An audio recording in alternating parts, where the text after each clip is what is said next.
하나님 말씀은 출애굽기 23장 10절에서 13절 말씀까지 함께 봉독하도록 하겠습니다. 출애굽기 23장 10절에서 13절입니다. 함께 봉독하시죠. 너희는 6해 동안은 밭에 씨를 뿌려서 그 소출을 거두어 들이고 7째 해에는 땅을 놀리고 묵혀서 거기서 자라는 것은 무엇이나 가난한 사람들이 먹게 하고 그렇게 하고도 남은 것은 들짐승이 먹게 해야 한다. 너희의 포도밭과 올리브밭도 그렇게 해야 한다. 너희는 6해 동안 일을 하고 이렛날에는 쉬어야 한다. 그래야 너희의 소나 나귀도 쉴 수 있을 것이며 너희 여종의 아들과 몸붙여 사는 나그네도 숨을 돌릴 수 있을 것이다. 너희는 내가 너희에게 말한 모든 것을 지켜야 한다. 그리고 너희는 다른 신들의 이름을 기억해서는 안 되며 입 밖에도 내서도 안 된다. 아멘. 다시 한번 잠깐 기도하죠. 하나님 아버지, 오늘도 저희를 부르셔서 주님의 말씀 앞으로 세우셨습니다. 과연 주님의 뜻이 무엇인지 주의 말씀을 듣게 하시고 하나님께서 이스라엘 백성들에게 세우신 그 하나님의 법에 대해서 우리가 살펴볼 때 하나님께서 세우신 이 율법이 오늘 우리에게 어떤 의미로 다가와져야 하는가를 깊이 깨달아 알게 하시고 이 법 안에 담긴 하나님의 그 은혜와 그 사랑을 부디 깨닫는 복된 시간이 되게 하여 주시옵소서. 예수님의 이름으로 기도하옵나이다. 아멘. 우리가 계속 법이라는 것, 이 율법에 대해서 살펴보고 있는 중에 있습니다. 이 법이라고 하는 것은 만들고 또 세우는 것보다는 지키는 것이 중요하다, 이렇게 얘기할 수가 있습니다. 뭐 어떤 법을 만들었든지 그 법을 지키지 않는다면 그 법은 있으나 마나한 것이다, 이렇게 이야기할 수밖에 없을 겁니다. 우리가 살아가는 이 대한민국이라는 이 나라, 이 사회도 마찬가지지 않습니까? 많은 법들을 만들었다 할지라도 그 법을 지키지 않으면 그 법은 그저 유명무실해지고 마는 겁니다. 그렇기 때문에 국가나 사회가 법을 지키지 않았을 때는 어떤 제재를 가하는 또 그런 법도 제정을 하고 하지 않습니까? 뭐 벌금을 낸다거나 아니면 또 감옥에 간다거나 이런 제재를 가하기 때문에 이제 그런 벌을 받지 않기 위해서라도 법을 억지로라도 지키도록 그렇게 하는 것으로 되어 있습니다. 그런 점에서 본다면 하나님이 주신 법은 뭐 어떻게 하라는 것으로 가득하다고 할 수가 있습니다. 이렇게 해라 혹은 저렇게 해라 이런 내용들로 가득한데 그걸 하지 않으면 어떤 벌을 받는다라는 이것에 대해서는 굉장히 단순하다는 것입니다. 그러니까 그 법을 지키지 않았을 때는 이렇게 된다라는 것, 이렇게 벌을 받는다라는 것은 의외로 굉장히 단순하다는 겁니다. 일단 하나님의 법을 보면 법을 어긴 사람을 감옥에 가둔다라는 그런 것이 없습니다. 혹시 율법을 보면서 느끼셨는지 모르겠지만 하나님의 법을 보면 그 법을 어긴 사람을 감옥에 가둔다는 그런 내용이 없습니다. 예를 들어 도둑질을 해도 그냥 몇 배로 배상을 하면 그만입니다. 우리나라 같으면 남의 물건을 훔쳤다거나 뭐 사기를 쳤다거나 도둑질을 했다면 형사적인 책임을 져서 재판을 받고 보통 감옥에 가지 않습니까? 근데 이스라엘에게 주신 이 하나님의 법을 보면 도둑질을 했다면 그에 대해서 5배를 배상해라, 갚아라, 이렇게 배상을 하면 그냥 그걸로 끝나게 되어 있습니다. 그리고 또 다른 신에게 무슨 제사, 다른 신을 섬긴다거나 혹은 무당이 된다거나 무당을 찾아간다거나 아니면 우리가 앞에서 봤던 것처럼 부모를 때리거나 부모를 저주하고 욕한다거나 혹은 짐승과 행음하는 이런 자들은 그냥 죽이라고 되어 있습니다. 그냥 죽이는 게 끝입니다. 그러니까 어떤 경우에도 배상을 하거나 혹은 죽이라 이렇게 법으로 되어 있지 그 사람을 몇 년 동안 혹은 몇 달 동안 감옥에 가두어라 이런 법이 없습니다. 결국 하나님의 법에 있어서 그 법을 어겼을 때는 죽이라고 이렇게 명시가 되어 있는 것은 하나님의 법을 어긴 자는 아예 세상에 존재할 가치가 없다라는 의미가 되는 것입니다. 죽이라는 것은 그저 세상에 그런 자는 존재할 가치가 없어, 그 뜻이거든요. 일반적으로 지금 우리가 사는 사회도 그렇지만 재판을 할 때 보면 판사가 사형수에 대해서 판결을 할 때 이런 표현들을 자주 씁니다. 이 사람의 죄질이 아주 나빠서 사회와 영원히 격리시켜야 된다. 이런 이야기를 하는 것들을 판결문에서 종종 들을 수가 있습니다. 그러니까 사형수라는 그 단어, 사형수라고 하는 것이 사회로 돌아가서 함께 다른 사람들과 생활할 가치나 자격이 없는 사람이다. 이런 의미가 그 사형수라는 의미 안에 담겨 있는 것입니다. 그런 점에서 본다면 이 하나님의 법에는 얼마 동안 감옥에 가두어라 라는 그런 것이 없고, 이 법대로, 하나님의 법대로 안 했을 때는 죽이라는 이런 사형이라고 하는 그런 징벌만 있는 이유를 우리가 알 수가 있는 겁니다. 이유가 뭐냐면 말씀드린 것처럼 그런 죄를 범하는 자는, 그런 죄 가운데 있는 자는 존재할 가치가 없다. 오직 죽음의 존재일 뿐이다. 그걸 그 안에 담아놓고 있는 것이죠. 감옥에 가둔다고 하는 것은 다시 사회로 돌아갈 기회를 제공해 주는 겁니다. 그렇죠? 감옥에서 일정 시간 동안 그 죄의 값을 받으면서, 그리고 생각도 하고 고민도 하고 자신을 돌아보면서 다시 사회로 돌아가서 잘 살 수 있는 기회를 제공해 주는 것입니다. 근데 하나님의 법에는 그런 기회라고 하는 것이 존재하지 않는다는 겁니다. 죽을 자와 살 자로만 그렇게 나누어질 뿐이지, 감옥에 가두어서 개선시키고 변화를 시켜서 그래서 다시 사회로 돌아가서 사람답게 살게 하고 어떤 그런 것들이 존재하지를 않는다는 것이죠. 그래서 우리가 잘 아는 신명기 28장에 나오는 그 축복과 저주를 선포하는 거기에도 보면 두 개밖에 구분이 안 되어 있습니다. 하나님의 명령을 지키고, 하나님의 법이죠. 하나님의 명령을 지키고 순종하면 복이 임하고, 지키지 않으면 저주다. 저주가 임한다. 쉽게 말하면 복 아니면 저주다. 그게 전부입니다.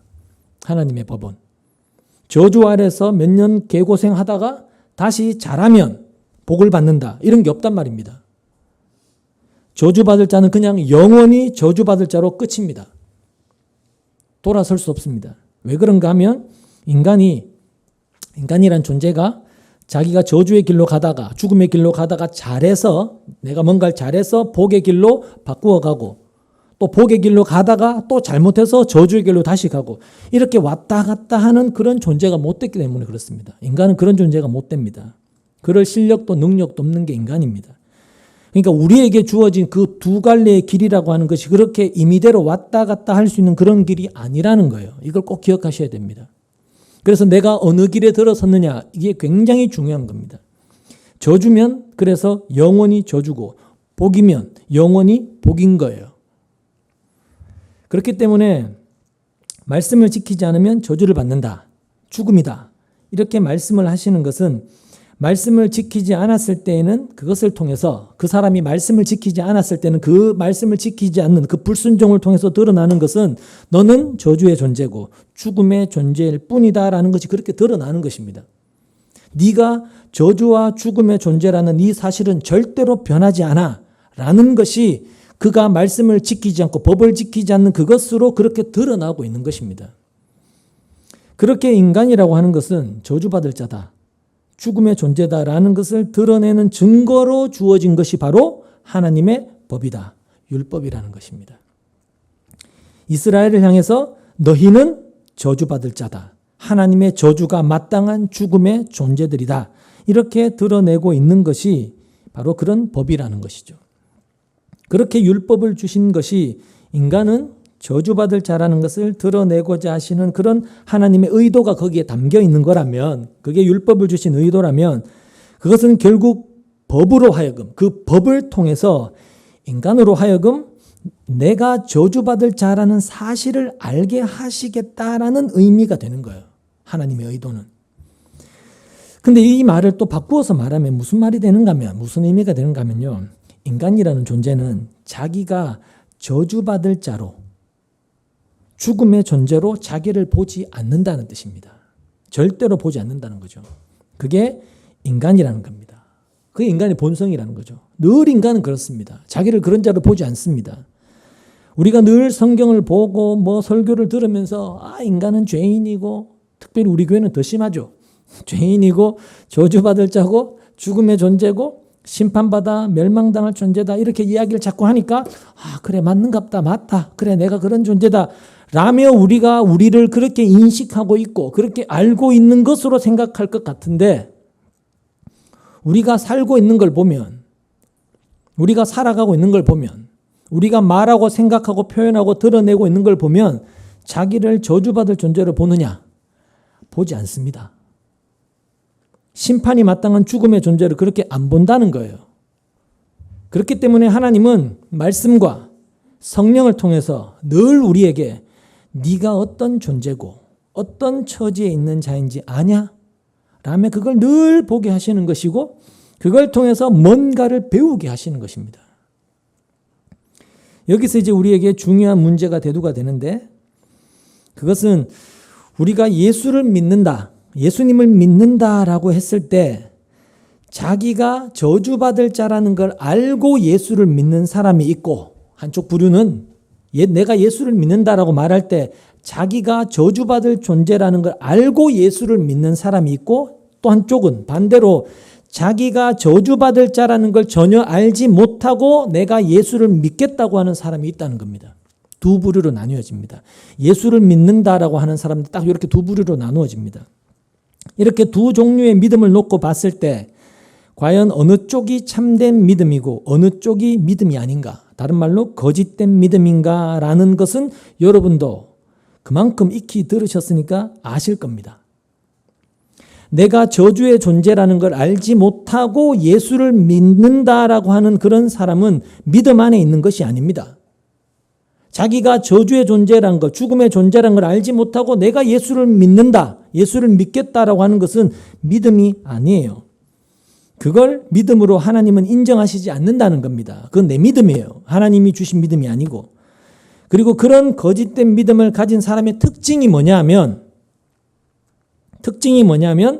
예수를 믿는 내가 가진 그 믿음으로 내가 뭔가 지금보다는 더 잘 되는 좋은 결과를 얻고 싶어 하는 거예요. 현실이 개선되기를 원하는 거예요. 늘 그런 특징을 갖게 됩니다.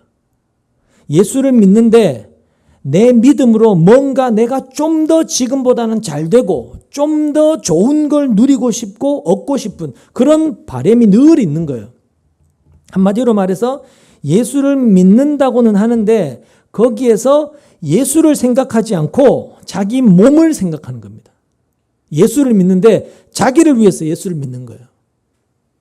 자기 몸을 생각하면서. 반면에 자기가 저주받을 자라는 것을 깨닫고 알고 예수를 믿게 된 사람이 참된 믿음을 가진 신자인데 그런 신자는 항상 예수를 보지 않고 내 몸만을 생각하며 내 몸에 대해서 집착하는 그런 자기 자신을 보면서 이게 바로 내가 저주받을 자라는 사실이고 증거구나. 그걸 실감하게 됩니다. 바로 그걸 통해서 예수님의 용서의 그 십자가 은혜를 알아가게 된다는 것입니다.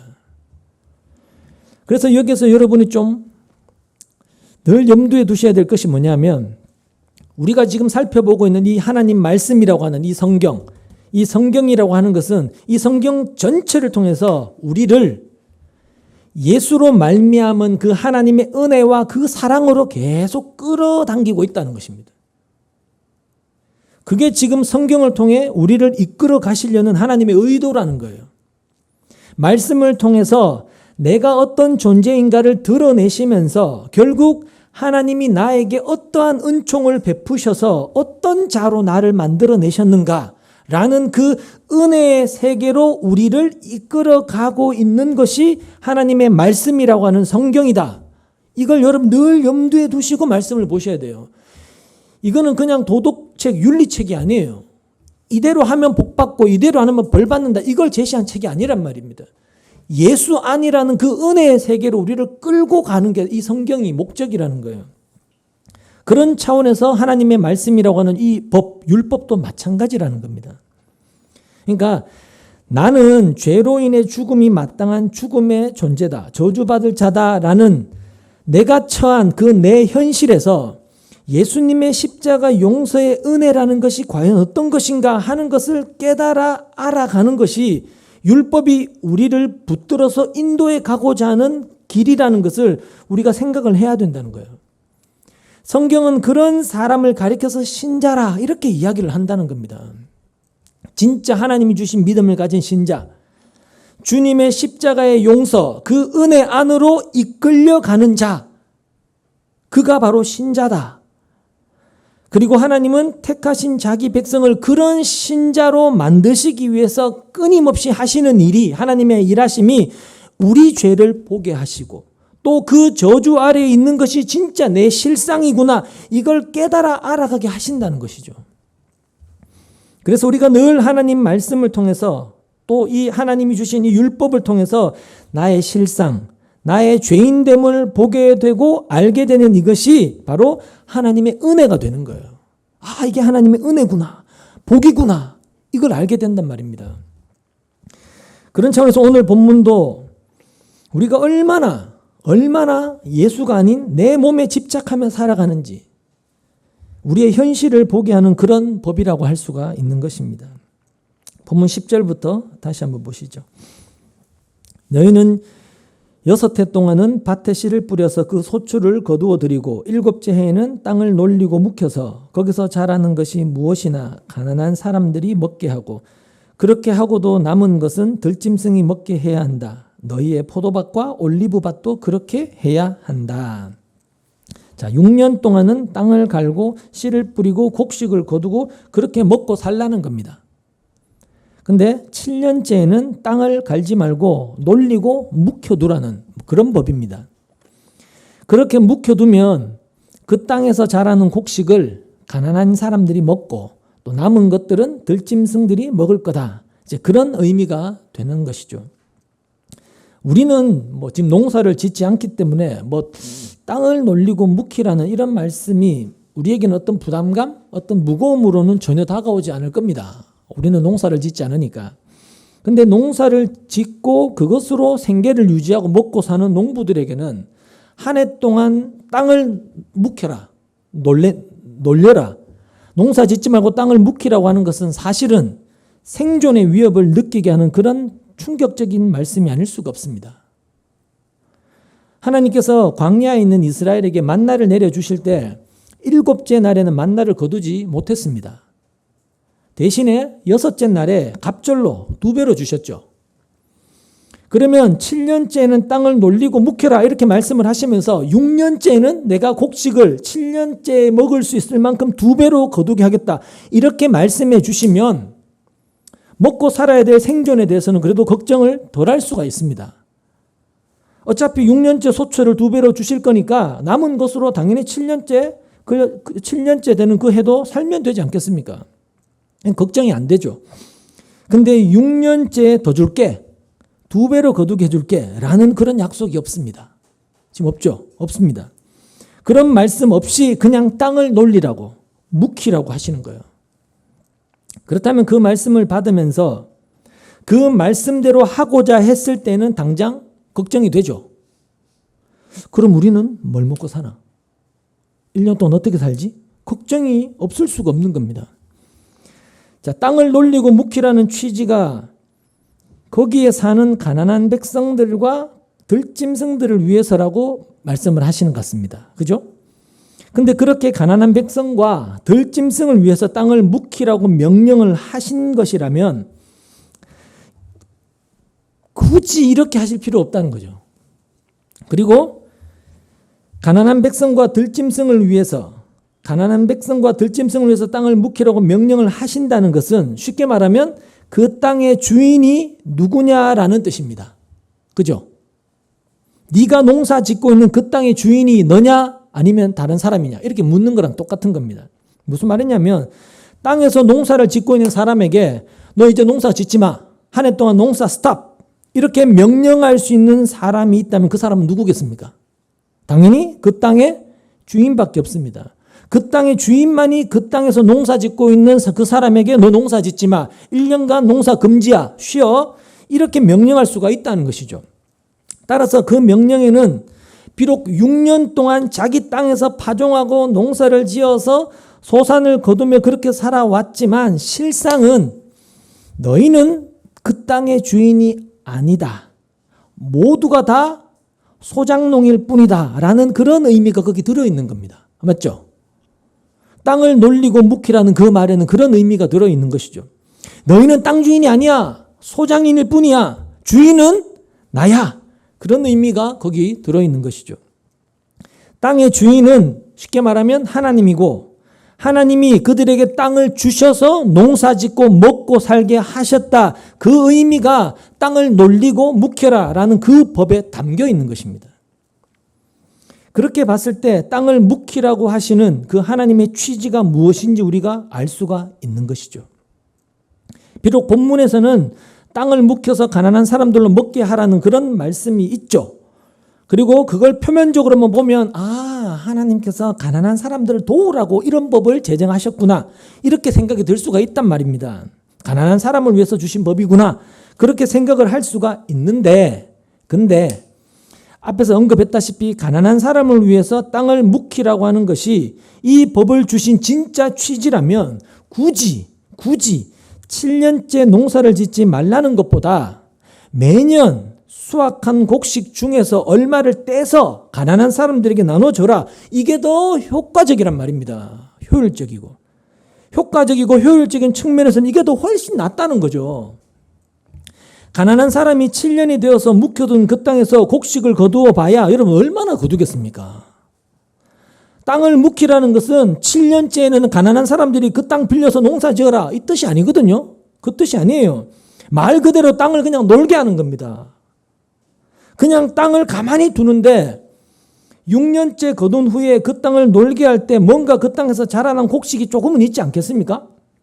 그걸 가난한 사람들로 먹게 하라는 겁니다. 근데 그게 얼마나 되겠느냐는 거죠. 그건 가난한 사람들에게 사실은 실제적으로 크게 별로 도움이 안 되는 그런 조치라는 거예요. 우리가 볼 때는. 그렇기 때문에 우리가 이 법을 보면서 가난한 사람을 돕기 위해서 주신 법이다. 이렇게 이야기하기가 상당히 곤란하다는 겁니다. 그렇게 보이지만 사실은 아닌 것 같다는 거죠. 레위기 25장으로 한번 가보시죠. 레위기 25장 1절 말씀 찾아보시죠.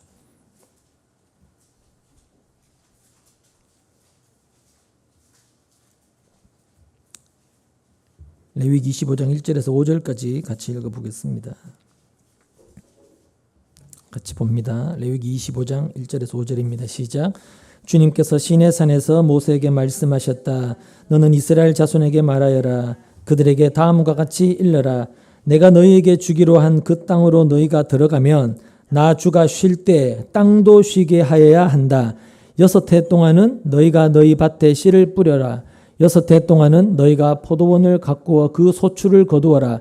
그러나 7째 해에는 나 주가 쉼으로 땅도 반드시 쉬게 하여야 한다. 그 해에는 밭에 씨를 뿌려도 안 되며 포도원을 가꾸어도 안 된다. 거둘 때 떨어져 저절로 자란 것들은 거두지 말아야 하며 너희가 가꾸지 않은 포도나무에서 저절로 열린 포도는 따서는 안 된다.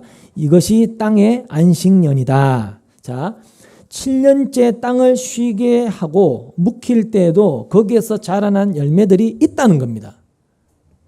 포도원에도 포도를 가꾸지는 않았는데 7년째가 되면 거기에 포도나무가 있으니까 자연히 열매 맺는 일이 있지 않겠느냐는 거죠. 그렇다 해도 7년째는 곡식을 거두지 말라는 거예요. 왜냐하면 그것은 가난한 사람들의 몫이라는 거죠. 근데 말씀드린 것처럼 그렇게 해서 자라난 곡식이나 포도가 얼마나 되겠느냐는 겁니다. 실질적으로 그들에게 어떤 그렇게 큰 도움이 되겠느냐는 거죠. 그래서 그렇게 보면 이 땅을 쉬게 하고 묵히라고 하시는 것이 꼭 가난한 사람들을 돕기 위한 법으로는 효과적이라고 할 수가 없는 거예요. 그래서 하나님의 의도는 지금 다른 곳에 있다 이렇게 이야기할 수가 있다는 것입니다. 그럼 땅을 묵히라고 하시는 하나님의 의도가 뭐냐? 말씀을 드린 것처럼 하나님께서 땅을 묵혀라, 농사 짓지 마라 이 법을 주시는 것은 네가 농사 짓는 그 땅의 주인은 네가 아니라 나다. 하나님이 그 땅의 주인이다 라는 이런 의미가 거기에 들어있는 것이고 결국 이스라엘은 6년 동안 그 땅에서 농사를 짓고 살아온 그 이스라엘은 하나님이 준 땅에서 먹고 살아온 소작인이다라는 이런 의미가 그 법에 담겨 있는 것입니다. 이스라엘 너희 땅이 아니라고 하시는 거예요, 지금. 이스라엘은 그냥 소작농이기 때문에 하나님이 7년째는 농사를 짓지 말고 땅을 쉬게 해라라고 하시면 농사를 지을 수 없고 땅을 쉬게 해야 되는 거예요. 따라서 이스라엘이 하나님의 법대로 7년째 농사를 짓지 않는다는 것은 뭘 의미하느냐 하면 비록 내가 갖고 있는 내 땅이지만 이 땅의 주인은 내가 아니고 하나님이십니다. 이걸 인정한다는 의미가 되는 겁니다. 그죠? 인정한다는 의미가 되는 것이고 나는 그저 하나님이 주신 땅에서 6년간 농사 짓고 살아왔을 뿐입니다.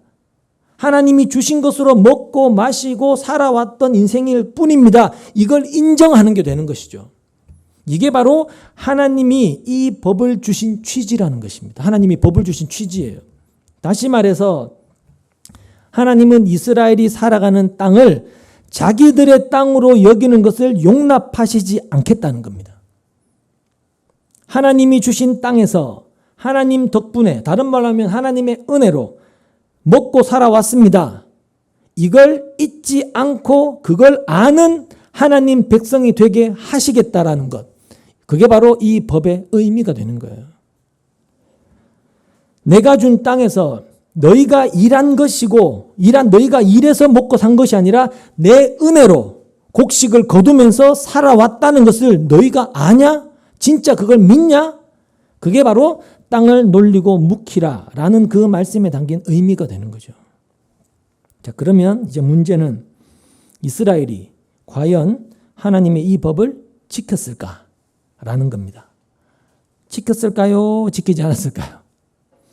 그 뒤에 레위기 26장을 보시면 이런 말씀이 나옵니다. 레위기 26장 33절을 보시죠. 레위기 26장 33절입니다.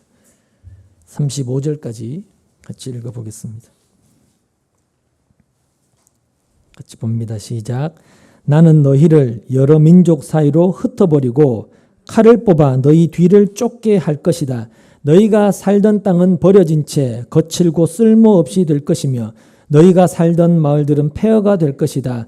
그때야 비로소 땅은 안식을 누릴 것이다. 땅이 그렇게 폐허로 버려져 있는 동안 곧 너희가 원수들의 나라로 잡혀가 있는 동안에 비로소 땅은 쉴 것이며 제 몫의 안식을 누릴 것이다. 너희가 그 땅에 사는 동안에는 안식년이 되어도 땅이 쉬지 못하였지만 폐허로 버려져 있는 동안에는 땅이 쉴 것이다. 이게 무슨 말이냐면 이스라엘이 7년째 땅을 놀리고 묵히는 그 법을 지키지 않았을 때 하나님께서 강제로 그 땅을 쉬게 하시겠다고 말씀을 하고 계시는 겁니다.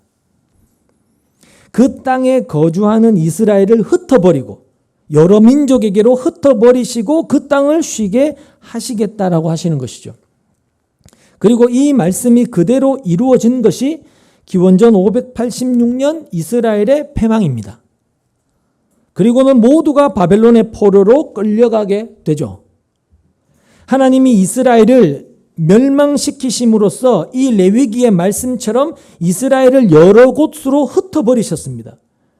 그렇게 바벨론 포로로 끌려가서 이스라엘 땅은 황폐하게 되었고 자연히 그 땅을 이스라엘이 경작할 수 없게 되었죠. 그렇게 해서 땅을 쉬게 하신 겁니다. 그래서 이스라엘을 흩어지게 하시고 멸망시켰다라는 것은 이스라엘이 하나님의 명령대로 땅을 놀리지 않고 묵히지 않았다라는 것을 의미하고 있는 거예요. 자기 땅이라고 생각하면서 살았다는 겁니다. 쉽게 말하면. 하나님의 땅이라고 생각하죠. 하나님이 주신 것으로 먹고 살았다고 생각하지 않고 자기 힘과 자기 노력과 자기 것으로 자기들이 먹고 살아왔다고 생각을 하면서 살았다는 거죠. 결국 하나님이 이스라엘을 바벨론의 포로가 되게 하신 것은 단순히 말씀을 지키지 않은 것에 대한 벌을 받았다 그런 의미가 아니고 이스라엘이 그 땅에서 살아온, 그 땅에서 지금까지 살아온 것이 그들의 힘이 아니고 하나님의 은혜였음을 배우게 하시겠다는 거예요. 그걸 알게 하시겠다는 겁니다. 흩어지게 하시고 포로가 되게 하셔서 너희들 힘으로 살아온 세월이 아니었다. 나의 은혜로 살아왔음을 알게 하시겠다는 거예요. 왜냐하면 여러분 하나님 백성이라는 것, 그러니까 하나님 나라 백성이라는 것은 그 하나님의 은혜를 아는 자들이기 때문에 그 은혜를 알게 하셔서 내 백성 삼겠다는 것이 하나님의 열심이고 하나님의 일하심이고 하나님이 일하시는 목적과 뜻이 되기 때문에 그래요. 하나님은 그 일을 하신단 말입니다. 자기 백성을 위해서. 따라서 결국 하나님의 은혜를 내가 안다. 나는 하나님의 은혜를 압니다라는 것은 쉽게 말하면 내가 지금까지 살아온 모든 세월들, 모든 시간들, 그 모든 것들이 내 힘으로 되는 것이 아니었음을 아는 겁니다. 나에 의해서 되어진 것이 아니라는 걸 아는 거예요. 그게 하나님의 은혜를 진짜 아는 겁니다. 그게 진짜 하나님의 은혜를 아는 것이라 할 수 있다는 거예요. 하나님의 인도함을 받는 삶이라는 것은 내 힘으로 내가 원하는 내 인생을 개척하고 설계하고 이루어내는 그런 삶이 아닙니다. 이걸 아는 거란 말입니다. 그게 진짜 은혜를 아는 거예요. 근데 이런 얘기는 조금만 교회를 다녔으면 누구나 다 알고 있는 그런 이야기라고 생각을 한다는 거예요, 사람들이. 나는 하나님 은혜로 삽니다. 하나님의 인도하심을 받으면서 삽니다. 모든 게 하나님의 은혜입니다. 다들 말로는 그렇게 이야기를 하고 신자라면 누구나 교회를 조금만 발을 담그고 다녀본 사람이면 누구나 그걸 알고 있다고 그렇게 이야기를 하고 있다는 거예요. 근데 진짜 알고 있느냐는 겁니다. 진짜 알고 있냐? 하나님의 은혜로 산다는 것이 도대체 뭐고 은혜로 인도함을 받는다는 게 뭔지 진짜 알고 있느냐는 거예요.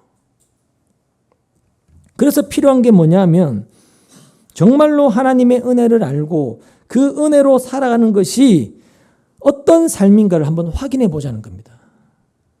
하나님의 은혜를 알고 그 은혜로 인해 살아가는 것이 어떤 삶인지를 좀 확인해 봐야 되지 않겠느냐는 거죠. 정말 우리가 그걸 확인해 봤을 때 정말 그때도 나는 하나님의 은혜로 삽니다. 은혜로 인도함을 받고 있습니다. 이런 말을 할 수가 있겠느냐? 이걸 확인해 봐야 되는 거죠.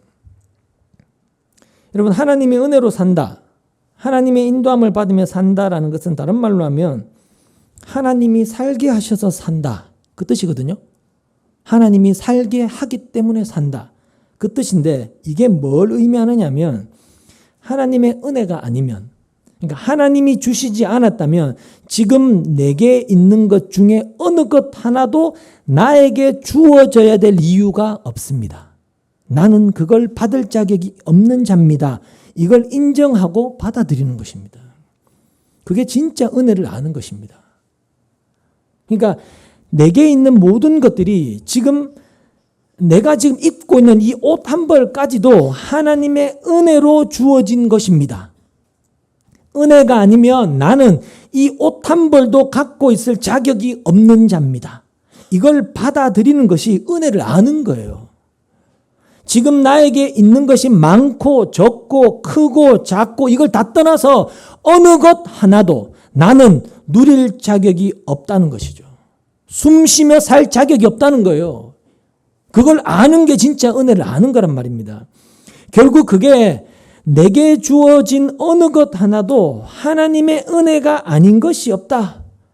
모든 것이 받을 자격이 없는 나에게 하나님의 은혜로 선물로 주신 것이다 라는 뜻이 되는 것이고 따라서 지금 나에게 있는 것에 대해서 그게 크든 적든 많든 적든 상관없이 나는 불평할 수 없습니다. 여기까지 가게 되는 거예요. 나는 불평할 자격이 없습니다. 이 옷 한 벌도 내가 숨 쉬고 사는 이거조차도 나는 누릴 자격이 없는 자로 내가 나를 받아들인다면 여러분 나에게 있는 그 무엇으로도 우리는 불평할 자격이 없는 거죠. 뭘 불평을 합니까? 지금 살아있는 것 자체가 은혜인데 결국에 하나님의 은혜로 산다는 그 뜻이 뭐냐면요. 세상에 대해서 이 세상에 대해서 나의 소원을 두지 않는 것이고요. 현재에 대해서 어느 것에 대해서도 불만과 불평을 할 자격이 없다. 그 의미가 되는 거예요. 내가 지금 은혜로 산다는 걸 안다면 근데 과연 우리가 지금 그런 삶을 살고 있느냐는 겁니다. 우리는 그렇게 못 살고 있지 않습니까? 결국은 우리가 은혜로 산다는 말은 쉽게 하고 있지만 실상은 은혜로 살아가지를 않고 있는 거예요, 사실은. 그게 지금 우리의 실상이고 우리의 현실이라는 것. 여러분, 이것부터 솔직해지자는 거죠. 이것부터 절대로 놓치시면 안 된다는 겁니다. 또 본문 12절로 가보시죠. 너희는 엿새 동안 일을 하고 이렛 날에는 쉬어야 한다. 그래야 너희의 소와 나귀도 쉴 수 있을 것이며 너희 여종의 아들과 몸붙여 사는 나그네도 숨을 돌릴 수 있을 것이다. 자, 엿새 동안은 일을 하고 6일 동안 일을 하고 7일째, 7째 날에는 쉬어라 라는 안식일에 대한 법이지 않습니까? 우리가 매주 보고 있는 10계명에도 네 번째 계명이 안식일을 기억하여 거룩하게 지키라 이렇게 계명으로 주어져 있는데 사실 지금의 기독교인들은 이 법을 중요하게 생각하지 않는다고 말할 수 있을 겁니다. 물론 안식일이 주일로 바뀌었다고 하면서 주일 성수를 이야기하는 사람들이 많은데 아니 대부분이라고 할 수 있죠. 근데 이 주일 성수를 해야 된다고 말하는 사람들도 기껏해야 주일 성수라는 것을 예배에 빠지지 않는 그 정도로 받아들이고 있죠. 그래서 예배를 드리고 나면 전부 다 자기가 하고 싶은 대로 다 하면서 그렇게 주일을 보내고 있지 않습니까? 또 그러다가 일이 바쁠 때나 아니면 당직을 서야 한다거나 회사에 급한 일이 생겨서 출근을 해야 된다거나 혹은 집안에 경조사가 있으면 주일 예배를 얼마든지 빠지기도 하고 그러거든요. 근데 또 기독교인들이 잘 알고 있는 게 뭐냐면 내가 그렇게 한다 할지라도 달라지는 게 없더라는 걸 누구보다도 잘 안다는 거예요. 주일 예배를 빠지고 어떻게 이렇게 저렇게 한다 할지라도 별로 내 인생에 달라지는 게 없어. 쉽게 말해서 하나님이 그런 나에게 벌 주시지 않는다. 벌이 없더라. 이걸 너무 잘 알고 있다는 거예요. 시골에서 농사 짓는 분들도 사실 이 법대로 엿새 동안은 열심히 농사를 짓고 7째 날에는 땅을 쉬게 하거나 묵히지 않습니다. 아무리 신앙 좋은 분들이라도 7째 날에 농사를 짓는다 해도 기근이 든다거나 우리 밭에 곡식이 다 말라 비틀어서 죽는다거나 그런 현상이 없거든요. 그래서 열심히 일하고 열심히 농사 지으면서 살고 있는 거예요. 만약에 말씀대로 7째 날에는 일을 쉬었는데 그 다음 날 갑자기 돈이 생긴다거나 학생들은 주일날 공부도 안 했는데 월요일에 시험을 생각보다 너무 잘 치게 된다거나 그러면 아마 자발적으로 7째 날에는 쉬려고 할 겁니다. 그래서 주일을 지켜야 된다라고 말하는 목사들이 그런 예화를 많이 들지 않습니까? 어떤 사람이 주일을 잘 지켰더니 다음 날에 주일에 벌지 못한 것까지 따블로 벌게 하시더라. 학생이면 월요일이 시험인데 토요일 늦게까지 열심히 공부하고 주일을 아침부터 저녁까지 온전히 지켰더니 월요일에 내가 지금까지 공부한 그런 내용들만 시험으로 나오더라. 이런 류의 예와 간증 많이 듣고 많이 들었지 않습니까? 결국 그런 말의 의도가 뭐냐면 주일을 지켜도 하나님이 절대로 손해보지 않게 해주신다. 이걸 심어주고 싶은 거죠. 근데 그런 사고방식의 문제가 뭐냐 하면요. 그런 사고방식의 문제가 뭐냐면 지금 나에게 있는 것을 전부 다 내 것으로 간주하고 있다는 것입니다. 그런 사고방식이죠. 근데 그게 인간의 습성이라는 거예요. 나에게 있는 건 전부 다 내 거다. 그래서 하루에 10만 원을 버는데 그럼 주일을 쉬게 되면 10만 원을 못 벌지 않습니까? 근데 주일을 지키면 다음 날 20만 원을 벌게 하셔서 주일에 벌지 못한 것까지 다 채워주신다. 그러니 주일 지킨다고 손해본다고 생각하지 말고 주일을 잘 지켜라. 라는 그런 사고방식을 갖고 있는 거죠. 근데 내가 하루에 10만 원을 버는 것을 내가 가진 것으로 버는 것이 아니고 하나님의 은혜라고 생각을 해보라는 거예요. 내가 노력하고 애써서 버는 것이 아니라 내가 열심히 공부해서 내가 취직해서 내가 이런 직장 가져서 내가 이렇게 살아가고 있는 게 아니라 하나님이 나에게 주신 것이다. 나는 원래 그 10만 원을 받을 자격도 없는 자야. 그런 회사에 다닐 수도 없는 자야. 이렇게 자기를 진짜 본다면 내가 주일에 10만 원을 벌지 못한 것도 괜찮은 거예요. 그죠? 괜찮은 것이고 그게 당연한 것으로 여겨진단 말입니다. 다시 말해서 주일에 10만 원을 못 벌어도 손해봤다고 할 것이 없다는 거예요. 불평할 것도 없고 정말로 은혜 안에 있다 내가. 은혜로 내가 산다라는 것이 내 믿음이라면, 그런 믿음이 나에게 주어져 있다면 그렇다는 거죠. 이게 바로 엿새 동안 일하고 일곱째 날에는 쉬어라 라는 그 이 법의 취지가 되는 거예요. 쉬어라라고 하시는 것은 지금 너에게 있는 것은 네게 아니다. 그 뜻입니다. 쉽게 말하면. 누가 쉴 수 있습니까? 내게 아닌 걸 알면 쉴 수 있단 말입니다. 네가 번 것이 아니라는 거죠. 그걸 아느냐라고 물으시는 거예요. 쉬어라는 말 안에. 근데 우리는 우리는 그렇지 않지 않습니까? 현재 내가 가진 것보다 더 줄어드는 것을 우리는 어떻게 느껴요? 손해라고 본단 말입니다. 손해. 그래서 내가 말씀대로 일곱째 날에 쉬는 것 때문에 벌어야 될 10만 원을 벌지 못하면 내가 손해봤다. 그렇게 아깝게 여겨지고 그런 생각들이 사라지지 않고 있는 거죠.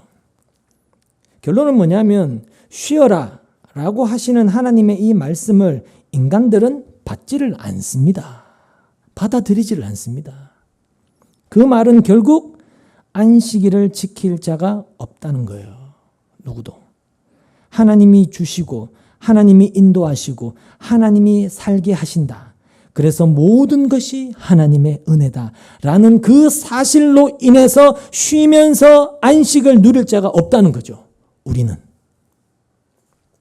때문에 땅을 묵히라고 하시든 쉬라고 하시든 그 말씀을 지키는 것이 나로부터는 절대로 나올 수가 없다는 겁니다. 불가능해요. 우리는 그 말씀을 지킬 수 있는 자가 아니라는 거죠. 그 말씀을 따라 행하기를 싫어하는 것이 우리 본성이라는 거예요. 왜? 말씀대로 하면 내게 손해보니까. 나에게 손해가 된다는 생각이 드니까. 야, 말씀이 중요하냐? 내가 중요하냐? 말로는 말씀이 중요하다 하지만 결국 내가 중요하다. 늘 그런 죄성으로 살고 있는 거예요, 우린 지금. 이 세상을 하나님의 말씀대로 되어질 그런 세상으로 보는 게 아니고 이 세상을 내 중심으로 내가 기대하고 바라고 소원하는 그런 세상이 되어지기를, 그래서 나에게 유익이 되는 그런 세상으로 자꾸 보고 있는 거죠. 그러니까 하나님이 뜻하고 목적하시는 이 지향성과 내가 목적하고 뜻하는 지향성이 다르다는 거예요. 우리는 끊임없이 하나님을 안다고 하면서도 우리의 기도나 우리의 말이나 우리가 살아가는 모든 삶의 흔적들에 그게 다 나타나고 있는 거죠. 그래서 우리는 안 되는 존재라는 게 그렇게 드러나는 겁니다. 하나님이 지금 말씀하시는 이 엿새 동안 일을 하고 일의 날에는 쉬어야 한다거나 일곱째 해에는 땅을 놀리고 묵혀라라는 이런 말씀은 사실 하나님의 안식과도 연결이 되어 있는 그런 말씀이라 할 수 있습니다. 하나님의 안식 아시죠? 하나님의 안식과 연결이 되어 있습니다. 창세기에 보면 하나님이 세상을 엿새 동안 창조하시고 일곱째 날에 쉬셨지 않습니까? 그걸 성경은 안식, 하나님이 안식하셨다. 하나님의 안식으로 그렇게 말씀을 하고 있는데, 따라서 일곱째 날에는 쉬어라 라는 이런 법을 자기 백성 이스라엘에게 주시고 계시는 것은 엿새 동안의 그 모든 날들, 그러니까 너희가 살아가는 모든 시간, 모든 일들은 다 하나님에 의해서 되어진 것임을 알라는 겁니다. 그 사실을 잊는다면 그 사람은 내 백성이 아니라는 거예요. 그 엿새라는 시간, 우리가 살아가는 모든 순간, 모든 시간, 모든 날들은 전부 다 하나님에 의해서 되어진 것임을 알라는 겁니다. 그걸 모르는 자는 하나님 백성 아니라는 거예요. 그러니까 엿새라는 그 6일의 시간이라고 하는, 우리가 그것은 우리가 일한 것이 아니고 하나님이 일하신, 그때 그 6일이라는 시간은 인간은 한 게 아무것도 없어요. 전부 다 하나님이 하신 일들이죠. 하나님이 일하신 그 하나님의 시간만 있다는 거예요. 그러니까 우리가 살아온 인생이 그렇단 말입니다. 지금까지 살아온 인생이라는 것이, 우리가 살아온 인생의 시간이 30이 됐든 10대가 됐든 20대가 됐든 50이 됐든 60이 됐든 얼마가 됐든지 간에 내 힘으로 내가 일해서 살아온 게 아니고요. 하나님이 일하셔서 나를 지금까지 살게 한 그 시간만 있다는 뜻인 거예요. 그 엿새라는 말 의미 자체가. 그게 바로 일곱째 날에는 쉬라라는 그 말씀에 들어있단 말입니다. 근데 누가 그 엿새의 삶을 지금까지 살아온 내 인생을 그런 개념으로 바라보겠느냐는 겁니다. 지금까지 살아온 내 인생, 내 시간 다 내 힘으로 살아온 나를 위한 것이다. 다들 그렇게 생각하지 않습니까? 그렇기 때문에 우리는 땅을 묵히지도 못할 자들이고요. 일곱째 날에 쉬지도 못할 자들이에요. 단순히 회사 안 나가고 몸이 쉰다고 해서 쉬는 게 아니란 말입니다. 아니라는 거예요. 내가 주도하는 내 시간, 내 인생을 내가 사는 게 아니고 하나님이 주도하신 하나님의 시간을 내가 지금 살아가는 것이다. 이게 쉬는 거예요. 진짜 쉬는 거. 그게 안식이란 말입니다. 그런 믿음으로 살아가는 게 진짜 안식일을 누리며 사는 거예요. 그게 예수 안에서. 그런 믿음으로 살아간다면 여러분 지금 내가 살아가는 이 하루하루를 절대로 불평할 수가 없는 거죠. 나는 하나님이 살게 하시는 그 인생, 그 시간을 살고 있는데 하나님이 주도한 그 시간들이었고 나는 그냥 그 시간 속에서 사는 것밖에 없는데 불평이 나올 수가 없죠. 근데 우리가 그렇게 사냐는 겁니다. 그렇게 살지를 못하더라는 거죠. 그래서 분명하게 드러나고 있는 것이 뭐냐? 우리가 지금처럼 사는 방식이라면 우리는 절대로 하나님의 그 안식에 들어갈 수 없다는 겁니다. 그 안식은 우리의 것이 될 수 없어요.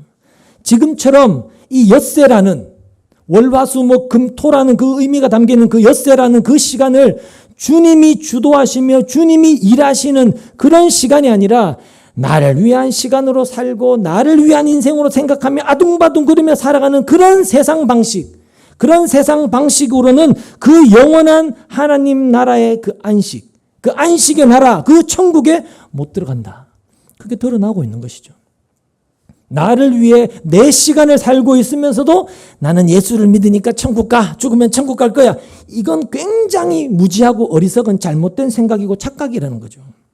그게 종교성일 뿐이라는 거예요. 종교성. 모든 종교가 그러니까. 그러니까 천국은 바로 그런 사고방식을 거부한다. 그 사고방식으로는 결단코 합당하지 않는 곳이다. 라는 것이 쉬어라, 묵혀라 라는 그런 법에 담겨 있는 것이죠.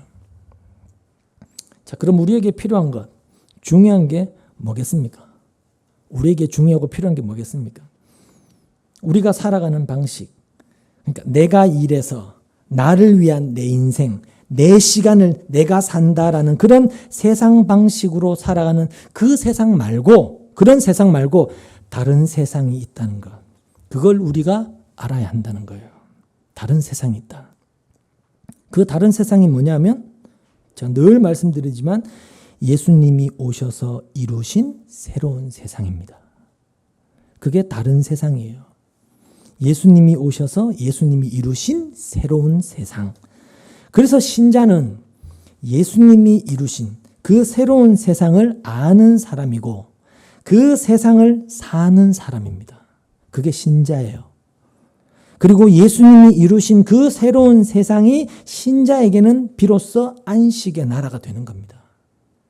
그래서 새로운 세상을 아는 그 사람이 바로 천국 백성이다. 하나님 백성이다. 그렇게 이야기할 수가 있는 것이죠. 자, 그러면 이제 중요한 것은 예수님이 이루신 그런 새로운 세상이 뭐냐는 겁니다. 그걸 아는 게 중요하겠죠. 예수님이 이루신 새로운 세상은 한마디로 말하면 예수님이 모든 것을 완성하신 세상입니다. 그게 예수님이 이루신 새로운 세상입니다. 그것만 알고 계시면 됩니다. 예수님이 모든 걸 완성하셨다. 그래서 예수님만이 완성이 되고 전부가 되는 그 세상, 그게 바로 예수님이 이루신 새로운 세상입니다. 이게 바로 신자에게 참된 안식이 된단 말입니다. 그러니까 안식이라고 하는 것은 그 단어의 의미만 우리가 생각을 하면서 그냥 내 마음이 편안해지고 마음이 육신이 편안한 삶을 산다거나 이런 생각들을 많이 하는데 안식은 그런 의미가 아닙니다. 안식이라고 하는 것은 모든 것을 예수님이 이루셨기 때문에 내가 이룰 게 전혀 없음을 믿는 거예요. 그게 안식이란 말입니다. 그게 우리에게 평강이 되는 거예요. 평안이 된단 말입니다. 그래서 은혜와 평강이 항상 같이 나오는 거예요. 만약에 우리가 이루어야 될 것이 있다면 우리는 그것을 이루기 위해서 애를 쓸 수밖에 없는 것이고, 근데도 그걸 이루지 못하는 나를 보면서 우리는 늘 절망하고 불안해할 수밖에 없겠죠. 없어요. 내가 이것밖에 안 되는데 내가 과연 천국에 갈 수 있을까? 내가 하나님 나라에 합당한 자가 맞을까? 그럼 그건 안식이 될 수가 없죠. 그건 평강도 아니고. 근데 예수님이 모든 걸 이루셨다면 내가 할 것은 없는 것이고, 우리는 주님만 바라보고 주님 안에 있으면 되는 거예요. 그게 평강이고 그게 안식이란 말입니다. 그게 천국이에요. 그게 주님의 나라고 그게 천국이란 걸 아셔야 돼요. 그래서 이 땅에서 이미 천국을 산다는 건 딴 게 아니에요. 모든 걸 이루신 그 예수님 안에 내가 있고, 내가 그래서 그 예수님의 십자가만 바라보는 걸 천국을 산다고 하는 거예요.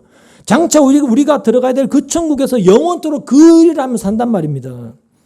예수님이 십자가 위에서 다 이루셨다라고 말씀하신 그 십자가가 안식의 세계인 것이죠. 그래서 십자가로 증거된 하나님의 그 사랑과 긍휼을 믿는 그게 안식이에요. 이걸 두고 예수님이 스스로 자신을 가리켜서 내가 안식일의 주인이다, 이렇게 말씀을 하셨던 것입니다. 그래서 우리가 믿는 그 십자가의 세계, 그 믿음의 세계라고 하는 것은 우리가 일해야 되고 내가 이루어야 될 것이 있는 그런 세계가 절대로 아닌 것입니다. 우리가 일해야 되는 시간이라는 것은 거기에 들어있지 않아요, 여러분.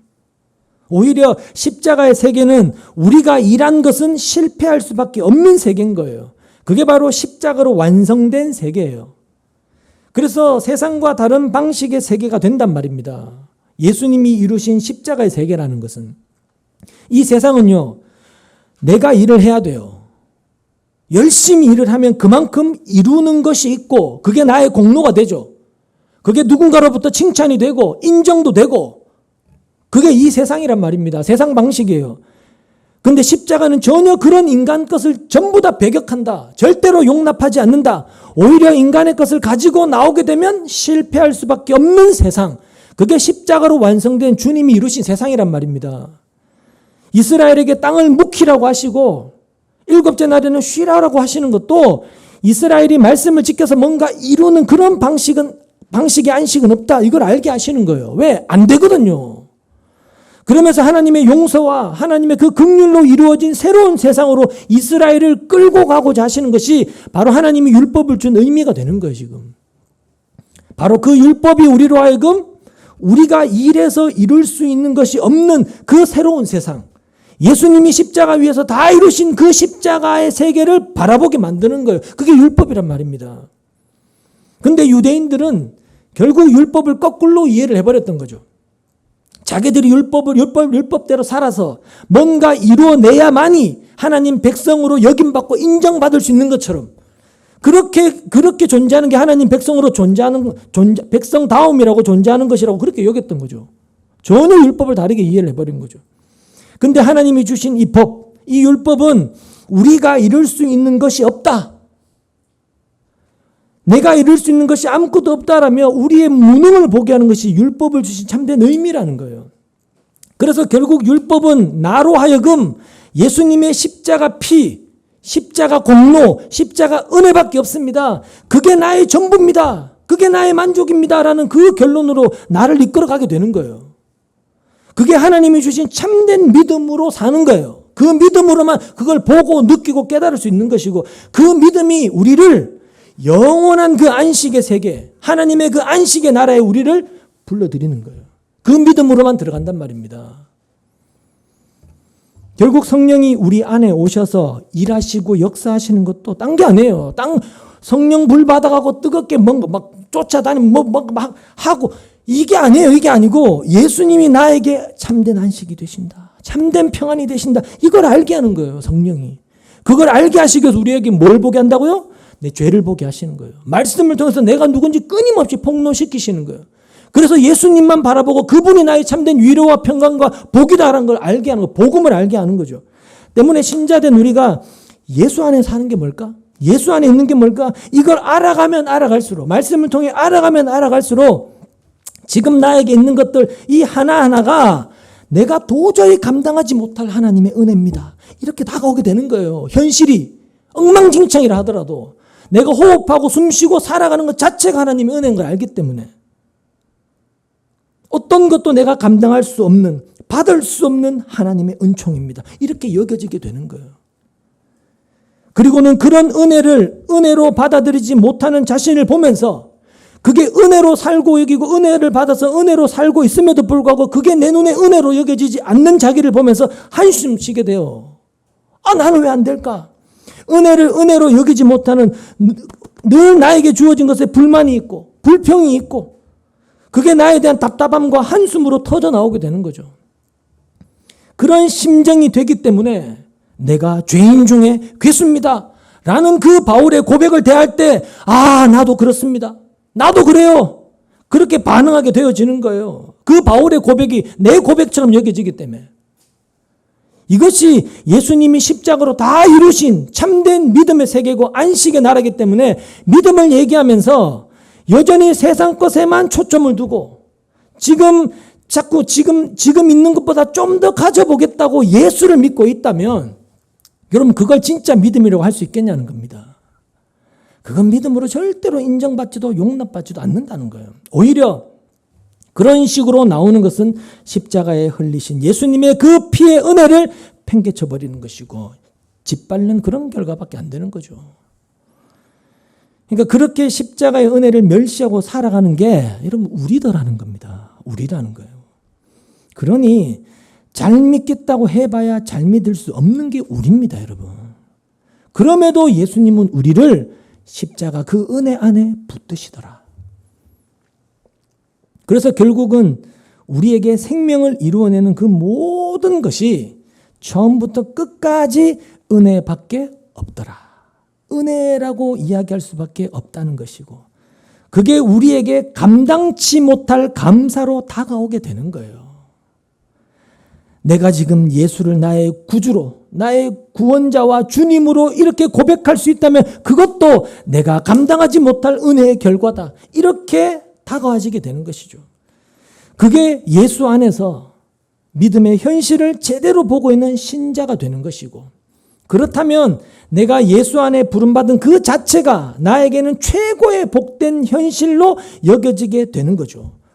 돈이 많고 세상 것을 누리는 그런 현실, 이걸 복으로 보는 것이 아니고 내가 예수 안에 부름받아 들어와 있다는 것, 그리고 은혜 안에 붙들려 있다는 것, 은혜 안에 붙들려 있다는 것, 이게 나에게 정말로 최고의 복된 현실입니다.